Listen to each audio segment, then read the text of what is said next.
Bem-vindo você, aluno da Educação à Distância da Univel. Nós vamos continuar com a nossa disciplina Logística Urbana, Transporte e Roteirização, dentro do tema Sistema de Transporte Urbanos.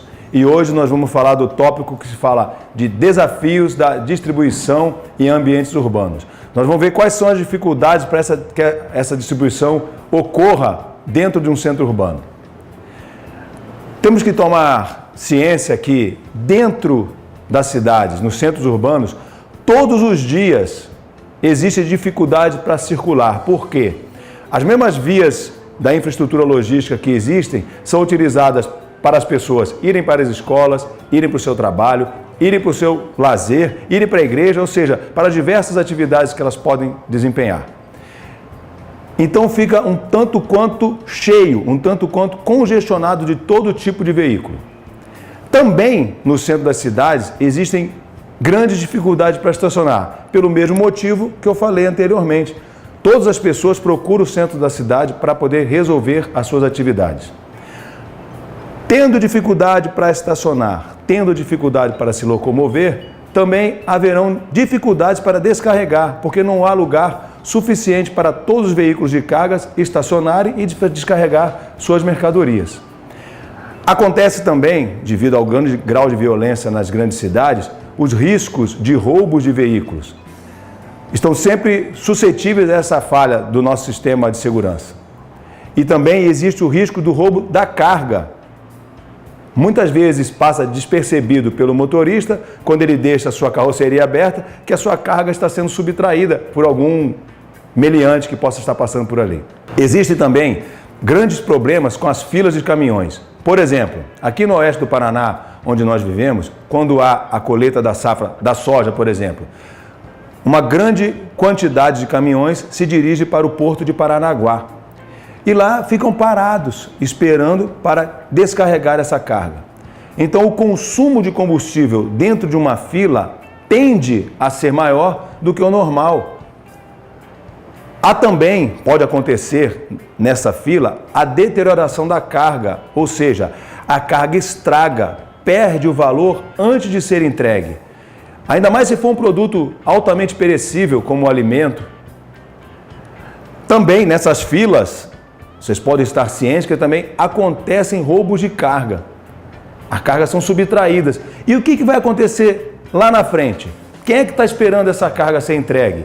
Uma empresa, uma pessoa física. Então essa gera uma grande insatisfação dos clientes, essas filas que são criadas, porque aumenta o prazo de recebimento do pedido. Com isso, as empresas têm buscado também a terceirização desse transporte, a terceirização dessa distribuição física no centro urbano das cidades. Isso porque as empresas buscam a redução dos custos. Eu não tendo que pagar o salário para um motorista, para um ajudante, porque isso vai ficar a cargo da empresa terceirizada para o transporte, eu consigo reduzir o meu custo. Eu também tenho acesso à tecnologia que eu não teria tendo uma frota própria, eu não teria como investir. E essa empresa, que já é especializada em transporte, ela pode investir em outras tecnologias, porque a finalidade dela é fazer o transporte. Eu consigo melhorar o serviço ao cliente, porque eu consigo usar caminhões de menor porte para poder fazer ele circular dentro do centro da cidade, porque a empresa está acostumada a fazer isso. A empresa trabalha com carga fracionada. Eu também consigo ter uma grande vantagem competitiva com o meu produto, porque eu consigo ter uma penetração maior no mercado. Eu me preocupo apenas com a minha produção. E a empresa que vai fazer toda a terceirização logística, seja de embalagem, seja de transporte, armazenagem, vai se preocupar com isso. Eu também, com essa terceirização logística, eu consigo ter um acesso melhor às informações de planejamento. Eu e a empresa terceirizada conseguimos planejar melhor essa distribuição. Eu também consigo ter a redução de riscos e de incertezas, porque, entenda bem, a empresa que está sendo terceirizada, ela é especializada em logística. A empresa que está produzindo algum produto, a especialização dela é para realizar aquele produto. E também eu tenho que dizer para você que é importante lembrar que a redução de custos deve ser uma consequência da terceirização e não o principal motivo, apesar de aparecer como uma das vantagens. O principal motivo é tentar melhorar o nível de serviço ao cliente. Existem várias formas de terceirizar quando a empresa não domina a logística. Por simples transações, ou seja, eu fazendo uma transação entre elas para resolver aquele problema, para resolver aquela situação. Eu posso também fazer por parcerias com contratos, que aí esse contrato terá um prazo maior se o desempenho do contratado e a satisfação do contratante forem equivalentes. Então eu posso prorrogar esse contrato, eu posso dar uma vida maior a esse contrato. A partir daí, eu consigo também fazer uma aliança estratégica, porque eu consigo visualizar que a empresa contratada para a logística, ela consegue fazer todo esse serviço da melhor forma possível a longo prazo.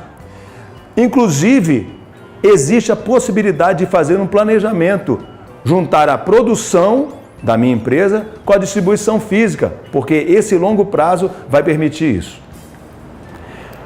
Também auxilia nesse processo de decisão saber quais são os ganhos desejados com essa parceria, ou quais são os motivadores.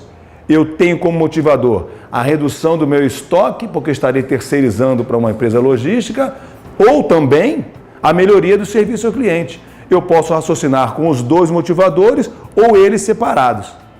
Quando eu decido pela parceria logística, eu vou definir quais são os instrumentos gerenciais e operacionais dessa relação. Quem define isso? A empresa contratada ou a contratante? É nessa conversa entre as duas empresas é que se define qual será esse objetivo. Quem vai realizar o planejamento logístico? A empresa contratada ou a contratante? Aquela que estará realizando o planejamento, fazendo com que a distribuição física seja realizada, a contratada.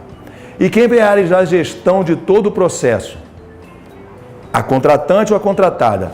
Ao longo dessa parceria estratégica, essa aliança estratégica, nós vamos chegar e verificar quem será o melhor para conseguir cumprir todos esses itens.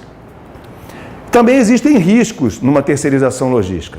O grande risco estratégico, qual seria? Essa empresa de logística também pode oferecer a uma empresa que é nossa concorrência. Então o que vai acontecer? Esse ganho de serviço ao cliente vai também estar disponibilizado para a concorrência. Existe o risco comercial. Quando eu contrato uma empresa para fazer um serviço logístico para a minha empresa, ela está representando a empresa que vendeu aquele item. Então, quando essa empresa faz a logística e entrega para você um produto, você não vai estar acreditando que foi ela que entregou, e sim a empresa de quem você comprou. Deu para entender essa diferença? E o gerencial também. Eu tenho que estar sempre de olho, sempre analisando, sempre controlando os custos dessa terceirização e se o nível de serviço onde eu quero chegar está sendo cumprido. Eu falei para você todos esses itens aqui, quais são as características do parceiro, para eu poder ter a decisão de formar a parceria, quais são os instrumentos gerenciais e operacionais que eu vou usar, porque depois disso eu faço uma avaliação dos resultados. Com isso, eu tenho um feedback, ou seja, uma retroalimentação para poder ajustar essa parceria. A partir do momento que eu consigo fazer que a parceria chegue a um longo prazo, eu posso fazer ajustes para que o nível de serviço possa ser melhor. O uso de parceiros logísticos, hoje em dia, tem se mostrado uma excelente opção nas grandes cidades, porque permite o compartilhamento de veículos. Imagine você, eu sair com um caminhão com uma capacidade aquém daquela que ele pode carregar. Isso é fazer pouco uso de um ativo que eu tenho. Então eu consigo fazer parceria entre as empresas para poder lotar o caminhão e esse mesmo caminhão fazer entrega em vários clientes. Grandes barreiras também existem para poder fazer essa parceria. Tem que haver sempre confiança entre os parceiros. Entre o parceiro que vai ser contratado e o contratante. Entre o parceiro que vai fazer a terceirização logística e a empresa. Se houver falta de confiança, é uma barreira. Se a empresa que vai contratar não consegue verificar as reais vantagens, ou seja, que a gente tem como motivação a redução de estoque ou o nível de serviço ao cliente, se eu não consigo verificar isso, é uma barreira também. Eu tenho que compreender a minha situação atual. A minha situação atual é, eu não tenho uma frota própria que vá conseguir fazer essa distribuição física da melhor maneira possível, para que tenha um nível de serviço adequado ao meu cliente. Então eu tenho que compreender isso, para optar ou não pela terceirização logística. E se eu apenas buscar a redução de custos, a grande finalidade da terceirização não é essa. Como eu já mostrei para você, a grande finalidade da terceirização é tentar ou manter baixo o nível de estoques ou ter um alto nível de serviço ao cliente. Hoje nós vimos a terceirização logística, que é uma das grandes maneiras de tentar quebrar os desafios da distribuição urbana da logística. Nos vemos numa próxima aula.